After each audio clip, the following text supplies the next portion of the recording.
Welcome to Projects for All. My name's Mike, and today we got Kregs Rebel. It's been over 3 years since I reviewed the 720 Pro versus my K4. So I still use the K4. I still think that's a wonderful option for not a lot of money. It's durable. It's probably going to last me the rest of my life. This is cordless. It is an all-in-one unit. You can bring this to the work and not the boards to the bench. And that's a huge advantage, but it comes at a price. So come on in here. Let's get this thing out of the box. We'll figure out how it works and we'll see if it's really worth your hard-earned money. I already know what you're thinking. You're thinking, hey, Mike, I need another battery system in my life. Like, you know, I need another hole in my head. But honestly, if you'd like to see some more Kreg power tools, we can check those out too. Because I'm curious, they're not cheap, and I'm curious whether or not the Kreg power tools are worth the money. So here's everything that comes in the box. You get a 4 amp hour Kreg branded battery, pre-charged by me. A 2 amp rated little tiny charger. You get a dust port, little tiny dust port. You get this clamp right here that slides. I'm going to show you this. Looks like a feather board, but it's really just a clamp for putting pocket holes in real thin stock. We get a regular bit and we get our square drive driver. I guess let's start at the top here. So we have 2 parts essentially. You have the base, which is this, and you have the drill, which is this whole part right back here. It rides on springs. You can see them down in there. Pulling the safety here allows us to plunge our drill, essentially. So the base is how we set up the pocket hole, and this back here is essentially just the drill. Here's our safety. You can press from either side. That allows you to pull our power switch. We have a dust bin in the front here. You have to lift from this center part here up first to unhook that little tab right there. Otherwise, it's nearly impossible to get off of there. Our dust port fits on like so, and then our lid goes on, and that's how we install our dust port. Now it is attached, and we just put that back in there. Just pushes in. There is a little pull pin here, little handle on a pin, and that releases our top handle. You can see when I pull it back, it pops back in. So we'll let that fall. And then underneath here, there is this release, and that releases our drill. On the base here, you can see that's where the drill bit goes, and the drill just rides on these channels here. These are captive somewhat, so they just sit on little detents there. Do as I say, not as I do. You should not have a battery in this while you have this thing out. But there's basically our drill. So if we press,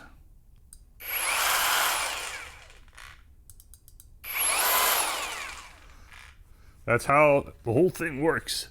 This is the most, I want to say intimidating looking, but almost intimidating looking. There's so much weird stuff, unconventional stuff going on here. But when we really look at this, the reality is it's very simple. So you got quick connect collet here and regular standard drive on this. Drop that in there. Locked in. All we have to do to put this back in is have those springs sitting where they should be, and you can see it, they ride right there in those slots. So I think if we just make sure our springs are lined up, we should be good. I'll just press it in. And you heard it, it locked. We can raise this back up, and we can double check, make sure everything's working. I can't plunge it too much because we haven't drilled through our zero clearance plate, which is this on the bottom here. This is a zero clearance plate. There's a couple screws in it. You can replace this. I have not looked yet, but it is replaceable, so I'm assuming they sell them. You have the fence, which is here in the front. This I find a little bit awkward. Here's the fence in the front. We're going to pull this out. There are tabs on both sides to release it. You have 1/2 inch, 3/4, 1 inch, 1.5 inches. There is very rough, feels like sandpaper, anti-slip material on the inside of this fence here. I do find this kind of awkward to push these down and pull this in and out a little bit. I guess you get used to it. Yeah, that's not bad. But you got to do both sides to get it in and out of there. There is our 0 line right there to line up where our pocket hole is going to be. This tab here and the edges, the points right there, allow you to line up little boards. I'll show you that when we get some little boards up here for it. So not only do we have to set for our depth here, our thickness of our material, let's just say 3/4, we're also going to set this carriage right here. This, when we squeeze this, will slide up and down. You get 1/2 inch, 3/4, 1 inch, 1.5 inches. So we'll go 3/4 on that one too. I'm going to pull the bit out of this again for a second. I should have done this already so I can demonstrate this. All adjusting this carriage here is doing is moving this farther or closer to the stop here for depth. That's all you're doing. There's a micro adjust on the top here, and all you're doing when you turn this, you see that? This part right here goes in and out. That's all you're doing. So you can micro adjust the stop here. That's it. Looks really complicated, is actually very simple. If you get some value out of these videos and you'd like to see projects for all stay independent forever, hit like, hit subscribe.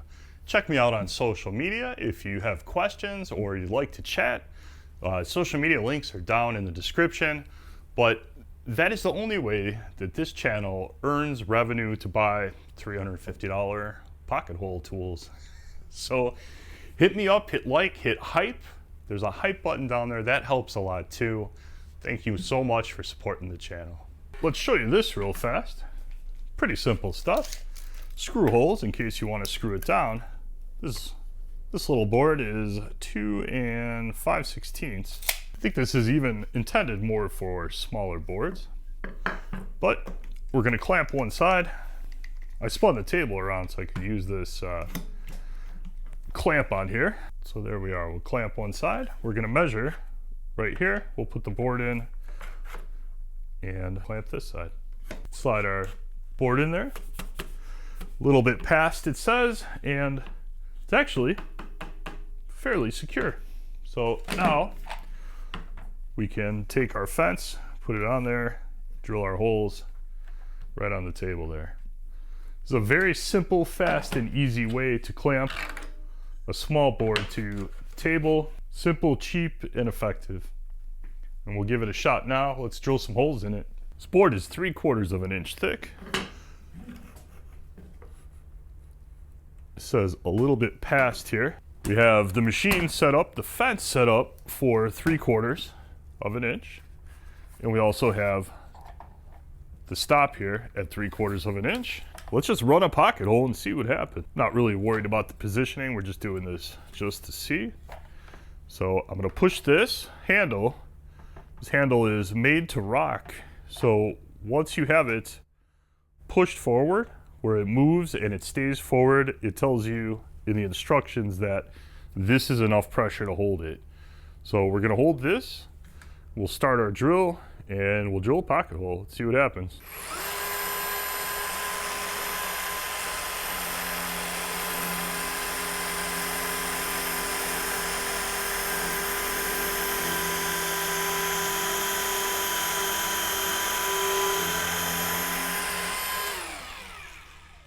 There you go. We drilled through our 0 clearance plate.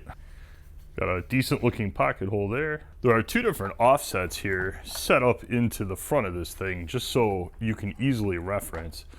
The end of this tab here, the black little tab, right here to the white line in the center is going to be 3/8.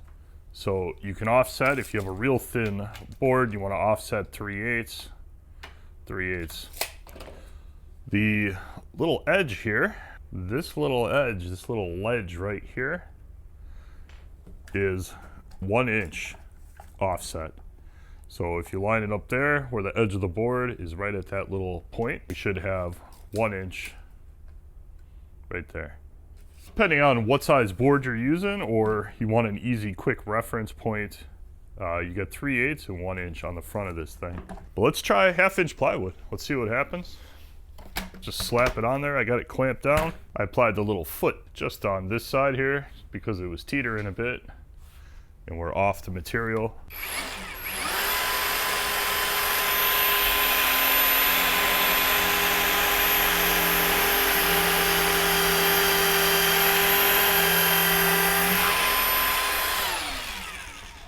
Darn near perfect. I have the micro adjusted all the way in. I want to see if I can punch out the end of the board there just to see what happens.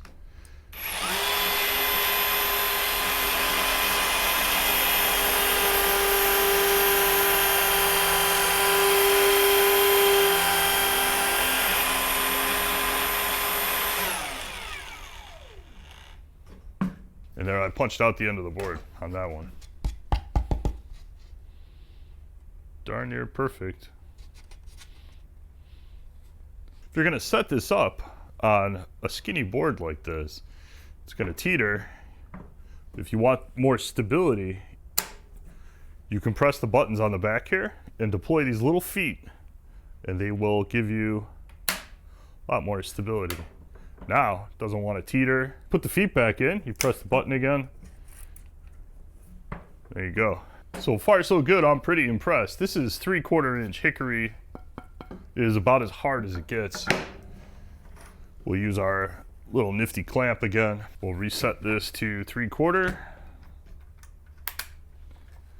And we'll reset the carriage at top to 3/4. That literally just takes a second. I'll reset the micro adjust, put the battery in, deploy the feet in the back, and we'll just eyeball a good spot there.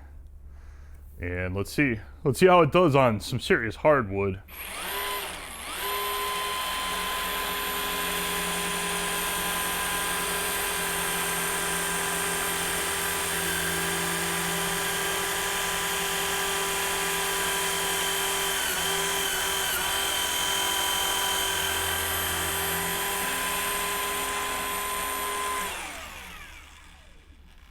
It definitely was working harder than the pine. I mean, makes sense, but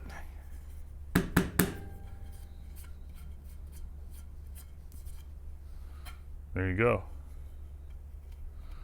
One fairly clean, nicely done pocket hole. Not too shabby. For hickory, this stuff is literally, it's like concrete. You can go back and watch my video on the 720 Pro versus, I always forget, what is it, K5? This one. You can't beat this. You can get this for dirt cheap. They're on eBay. You can find them around. People are selling them. They're so durable, I wouldn't be afraid to buy one of these used. You could probably get one for, I don't know, 80 bucks. You go look on Marketplace. I'm sure there's one in your area, I'm sure. So this is a good option. This thing's awesome. I'm impressed. It looks complicated, but it isn't. It's super simple to use. It works perfect. It is, the design is, I think, durable enough to last you. It's not like the 720 Pro that we looked at was my buddy's. He let me unbox it. He just got it. I wasn't impressed, honestly. I think this is a better option than that. But this is probably 3 times the cost of even that one. So really what it comes down to, do I think you should buy this if you want a pocket hole machine? Yes, I do. I think you should buy this. Do you have to weigh if $350 is a smart allocation of that money to make pocket holes? Are you really going to make a lot of pocket holes? If you're doing lots and lots of cabinet faces, things like that, where you're going to be using this constantly, I don't think this is a bad investment, honestly. it works really well. That's, you know, going to be up to the individual user to figure out if that makes sense for you. Does it make sense for me? No, not really. For the amount of pocket holes I make on a, let's go with monthly basis, this makes way more sense. And it works perfect. I don't have anything bad to say about this. Will I keep this because now I own it? Yeah, I will keep this. I'll keep both of them. We're gonna use this a whole bunch. We're gonna build some doors and things for a shed, maybe some cabinets for that, and some accessories that we're gonna build in, coming up soon in the spring. We're gonna be doing a large shed right behind this garage here, and we're gonna test a whole bunch of tools while we do that project. So you guys tell me what you think in the comments. Check me out on social media. We have a Discord server. We could talk about this a bunch more. See me on Facebook, see me on Instagram, and I'll see you in the next video.